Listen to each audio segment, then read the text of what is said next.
안녕하세요. 출근길의 3분 노동법 전경국 노무사입니다. 오늘은 건설 현장 일용 근로자의 산재 사고 발생 시 그 휴업급여는 어떻게 지급되는지 그 계산 방법에 대해서 자세히 살펴보도록 하겠습니다. 건설 현장의 현장 사무소에서 근무하는 상용 근로자를 제외한 나머지 대부분의 현장직 근로자분들은 일용계약을 체결한 일용 근로자가 상당히 많습니다. 이처럼 건설 현장에 근무하는 일용 근로자분들의 경우에는 근무 일수가 적게는 3일, 많으면 10일 이하, 그리고 더 많으면 25일, 30일까지도 채워서 일하시는 경우도 있겠습니다만은 근무하는 그 일수가 상당히 들쑥날쑥하다는 그런 특징이 있습니다.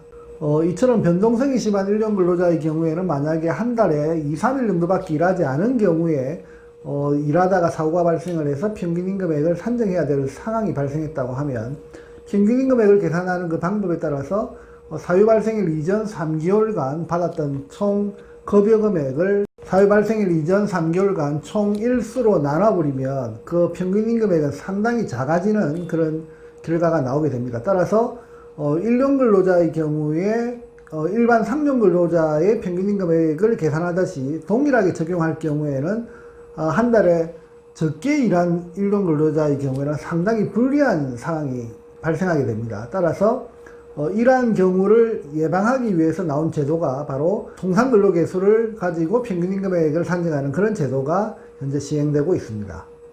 일용 근로자에게 적용되는 통상근로계수를 적용하는 것을 설명하기에 앞서서 사전에 휴업급여 계산 방법에 대해서 간단하게 설명을 드리면 사고 발생일 이전 3개월간 총 900만 원을 벌었는데 그 900만 원에 대해서 사유 발생일 이전 그 3개월간 총 일수에 해당되는 90일 내지는 91일이 될 때도 있겠죠. 그리고 89일이 되는 경우도 있겠습니다만은 사유 발생일 이전 3개월간의 총 일수로 나누면 하루치 금액이 나옵니다. 그 금액이 바로 1일치에 해당되는 평균임금액, 여기서는 10만원에 해당되는 평균임금액이 계산될 것이고 그 평균임금액에 대한 70%에 해당되는 금액인 7만원을 휴업급여로 지급을 받는다, 이렇게 계산을 합니다.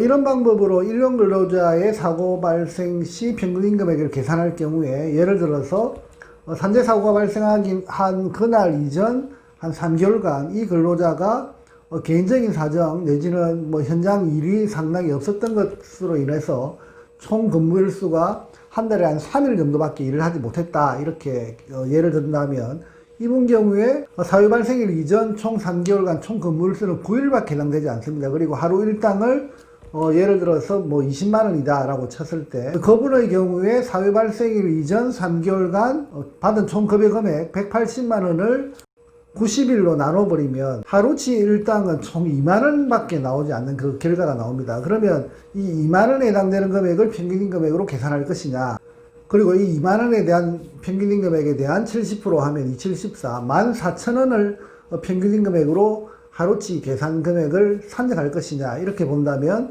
일용 근로자의 경우에 근무일수가 한 달에 턱없이 적은 경우에는 상당히 이처럼 불리한 상황에 처하게 된다는 측면이 있습니다. 이와 같이 일용 근로자의 경우에 평균임금 산정을 할 경우에 한 달 동안 일한 일수가 며칠 되지 않는 이런 일용 근로자에게 상당히 불이익한 형태의 평균임금 산정 방식이 적용되기 때문에 이런 경우를 예방하기 위해서 나온 제도가 바로 통상근로계수 적용 제도다, 이렇게 보시면 됩니다. 그러면 그 통상근로계수를 적용할 경우에 어떤 식으로 계산하는지를 보시면 보시는 바와 같이 산재사고 발생일 이전 3개월간 한 달에 3일밖에 일하지 못해서 3일, 3일, 3일 이렇게 3개월간 총 9일 정도밖에 일을 하지 못했다 하더라도 하루치 일당 금액이 20만원이라고 하면 그 20만원에 보시는 바와 같이 73% 금액을 하루치 평균임금액의 금액은 73% 통상근로계수 그 비율을 적용을 해서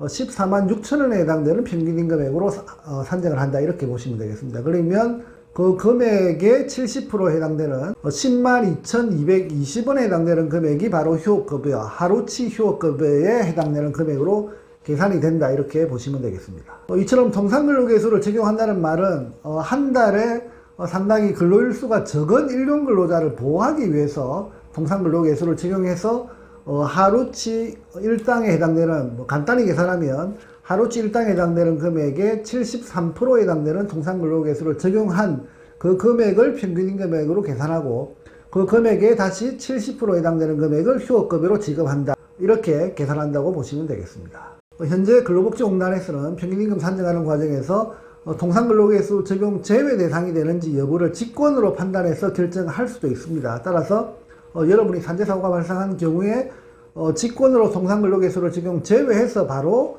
일반 평균임금을 산정할 수도 있겠지만 통상근로계수인 73%를 적용해서 평균임금액을 산정하는 방식을 적용할 수도 있습니다. 따라서 여러분에게 적용된 그 평균임금액이 유리한 사항으로 적용이 됐는지 내지는 불리한 사항으로 적용이 됐는지 여부를 한번 판단을 해서 자신에게 유리한 방식의 적용 방법의 여지가 있다면 그 방법을 적용하도록 근로복지공단에 주장할 수도 있어야 할 것입니다. 오늘은 출근길의 3분 노동법, 건설 일용 근로자에게 적용될 수 있는 통상근로계수 73%에 대한 적용을 통해서 평균임금액이 산정될 수도 있고 때로는 본인에게 유리한 경우에는 일반 상용근로자와 동일하게 평균임금액을 산정할 수도 있는 적용 기준에 대해서 살펴보는 시간을 가졌습니다. 감사합니다.